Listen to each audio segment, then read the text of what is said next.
അഴിമതിയുടെ കറപുരളാത്ത കൈകളാണ് മോദിജിയുടേത്. BJP അഴിമതി വിരുദ്ധ പാർട്ടിയാണ് എന്നൊക്കെയായിരുന്നു സംഘികളുടെ തള്ളിമറിക്കൽ. പക്ഷേ ആ വൻ തള്ളലുകൾക്ക് ഇപ്പോൾ മുട്ടൻ പണിയാണ് കിട്ടിയിരിക്കുന്നത്. CPM നൽകിയ കേസിൽ വിധി പറഞ്ഞുകൊണ്ട് ഇലക്ട്രൽ ബോണ്ട് ഭരണഘടനാ വിരുദ്ധമാണെന്നും ബോണ്ടുമായി ബന്ധപ്പെട്ട മുഴുവൻ കാര്യങ്ങളും ജനങ്ങൾക്ക് അറിയാൻ അവകാശമുണ്ടെന്നും സുപ്രീം കോടതി വിധിച്ചതോടെ മുട്ടൻ പണിയാണ് മോദിജിക്കും അമിട്ടിനും കിട്ടിയിരിക്കുന്നത്. എന്ത് ചെയ്യണമെന്ന് ഒരു പിടിയുമില്ല. തെരഞ്ഞെടുപ്പ് കഴിയും വരെ എങ്ങനെയെങ്കിലും വിവരങ്ങൾ കൊടുക്കാതിരിക്കാൻ SBI കൊണ്ട് ഒരു ഉഡായിപ്പൊക്കെ ഇറക്കിയതായിരുന്നു. ഇപ്പോൾ ഈ ചുവപ്പന്മാർ കോടതി അലക്ഷ്യവുമായി വീണ്ടും കോടതിയിലെത്തി. സുപ്രീം കോടതി കേന്ദ്രത്തെയും SBIയെയും ഒരുമിച്ച് ഒരാട്ടായിരുന്നു. അതോടെ എല്ലാം കൈവിട്ട അവസ്ഥയിലായി BJP. 56 ഇഞ്ചിൻ്റെ ധൈര്യമൊക്കെ ചോർന്ന് ഇടയ്ക്കിടയ്ക്ക് രണ്ടിന് പോകുന്നു എന്നാണ് കേൾക്കുന്നത്.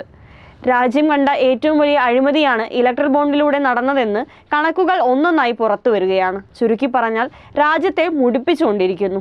രാജ്യത്തെ ജനാധിപത്യ ഭരണ സംവിധാനത്തെ അപ്രസക്തമാക്കി അഴിമതിക്ക് നിയമപരിവേഷണം നൽകി ശതകോടികൾ കീശയിലാക്കിയ BJPയുടെ കുംഭകോണ കണക്കുകളാണ് ഇപ്പോൾ പുറത്തു വന്നുകൊണ്ടിരിക്കുന്നത്. സുപ്രീം കോടതിയുടെ കർശന നിർദ്ദേശപ്രകാരമാണ് SBI നൽകിയ ഇലക്ട്രൽ ബോണ്ട് വിവരങ്ങൾ തെരഞ്ഞെടുപ്പ് കമ്മീഷൻ പുറത്തുവിട്ടത്. പൗരത്വ നിയമം കൊണ്ടുവന്ന് ഇലക്ട്രൽ ബോണ്ട് അഴിമതി മുക്കാനുള്ള ശ്രമവും നടത്തിയിരുന്നു. പക്ഷേ അതൊരു പാഴ്ശ്രമം മാത്രമായിരുന്നു. വ്യാഴാഴ്ച രാത്രിയോടെ 2 പട്ടികകളായാണ് കമ്മീഷൻ വെബ്സൈറ്റിൽ പ്രസിദ്ധീകരിച്ചത്. ഒന്നിൽ ബോണ്ട് വാങ്ങിയ വ്യക്തി, തീയതി, മൂല്യം എന്നിവയും രണ്ടാമത്തേതിൽ പാർട്ടി ഏത്, ബോണ്ട് പണമാക്കിയ തീയതി, ബോണ്ടുകളുടെ മൂല്യം എന്നിവ ഉൾപ്പെട്ട പട്ടികയാണ് പുറത്തുവിട്ടത്. 2019 ഏപ്രിൽ 1-നും 2024 ഫെബ്രുവരി 15-നും ഇടയിൽ 22,030 ബോണ്ടുകൾ പാർട്ടികൾ പണമാക്കി.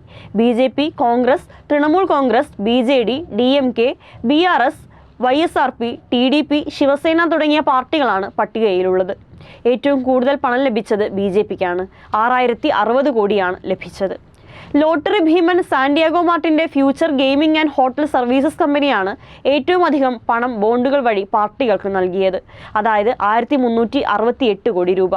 ഈ ബോണ്ട് നൽകിയതിന് പിന്നിൽ മറ്റൊരു കഥ കൂടിയുണ്ട്. അതായത് കള്ളപ്പണക്കേസിൽ ED നടപടി നേരിടുന്ന കമ്പനിയാണിത്. അപ്പോൾ ബോണ്ട് നൽകി മോദിയുടെ കൂടെ നിന്ന് ചിത്രമെടുക്കുന്നു, പോസ്റ്റ് ചെയ്യുന്നു, സംഘി സ്നേഹം പ്രകടമാക്കുന്നു. Simple method. 980 കോടി നൽകി മേഘ എഞ്ചിനീയറിംഗ് ആൻഡ് ഇൻഫ്രാസ്ട്രക്ചർ ആണ് 2ാം സ്ഥാനത്ത്. ഈ കമ്പനിയുടെ പിന്നാമ്പുറ കഥ എന്തെന്നാൽ തെലങ്കാനയിലെ കാളേശ്വരം ലിഫ്റ്റ് ഇറിഗേഷൻ പദ്ധതിയിൽ ഇവരുടെ 38,000 കോടിയുടെ വെട്ടിപ്പ് CAG കണ്ടെത്തിയിരുന്നു. ശേഷമാണ് ബോണ്ട് എത്തിയത്. പിന്നാലെ മോദിക്കൊപ്പം ചിത്രം, പോസ്റ്റ്, സംഘി സ്നേഹം, റിപ്പീറ്റ്. റിലയൻസ് ബന്ധമുള്ള ക്വിക്ക് സപ്ലൈ ചെയിൻ 410 കോടി നൽകി. കോവിഡ് വാക്സിൻ വികസിപ്പിക്കാൻ കേന്ദ്രം കരാർ നൽകിയ സെറം ഇൻസ്റ്റിറ്റ്യൂട്ട് 50 കോടി നൽകി. Vedanta limited, Grasim industries, Piramal enterprises, MRF, Muthoot finance, Kitex, SL mining, Bharti Airtel, Cipla, UltraTech cement, DLF, SpiceJet, Suzuki India തുടങ്ങിയവയും പുറത്തുവിട്ട പട്ടികയിലുള്ളതാണ്. ഇതിനെല്ലാം പ്രധാനമായും ഒരു പിന്നാമ്പുറ കഥ ഒളിഞ്ഞുകിടപ്പുണ്ട് എന്നതാണ്. എല്ലാ രാഷ്ട്രീയ പാർട്ടികളും കണക്കാണെന്നും എല്ലാവരും അഴിമതിക്കാരാണെന്നും പറയുന്നവരോട് തല ഉയർത്തി പറയാൻ സാധിക്കും, ആ വിഭാഗത്തിൽ കമ്മ്യൂണിസ്റ്റുകാരെ ഉൾപ്പെടുത്തണ്ട എന്ന്. രാജ്യത്തെ വൻകിട കമ്പനികളിൽ നിന്ന് ഇലക്ട്രൽ ബോണ്ട് സംഭാവന സ്വീകരിക്കാത്ത ഒരേ ഒരു ദേശീയ പാർട്ടിയെ ഈ രാജ്യത്തുള്ളൂ, അത് CPM ആണ്. എങ്ങനെയാണ് കമ്മ്യൂണിസ്റ്റുകാർ ഇന്ത്യയിൽ രാഷ്ട്രീയത്തിന് മാതൃകയാവുന്നത്, വേറിട്ട് നിൽക്കുന്നത് എന്നതിൻ്റെ മറ്റൊരു ഉദാഹരണം കൂടിയാണ് ഇലക്ട്രൽ ബോണ്ട് കേസിലെ സുപ്രീം കോടതിയുടെ വിധി.